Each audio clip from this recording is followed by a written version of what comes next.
In this video, I'll show you how to reset your system NAND on a modded Nintendo Switch and return it to a clean, fresh state. But before we begin, quick disclaimer.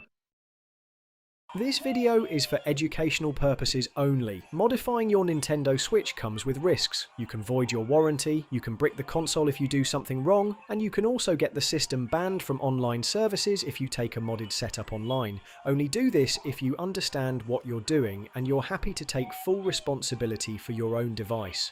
I'm not responsible for any damage, data loss, or bans that happen as a result of you following this guide. Also, I'm not here to promote piracy. This is for homebrew, customization, and using backups of games you own, thank you. Let's continue. So first, we need to boot into sysNAND, or official firmware, to perform the factory reset. This step is important because when we create our emuNAND, we're making an exact copy of the system in its current state. So the cleaner the system is now, fewer files, less bloat, the cleaner and more stable your emuNAND will be for everything you plan to do with your modded Switch. From the main menu, go to System Settings, then scroll all the way down and select System. At the bottom, choose Formatting options, then Restore Factory Settings. Tap Next, wait for the Reset Factory Settings option to become available, and then proceed. Take your time here if you're unsure. This will reset everything on your official firmware, not your custom firmware, which is handled separately. The reset will take a few minutes, so while that's running, let me know in the comments what you'd like me to cover next.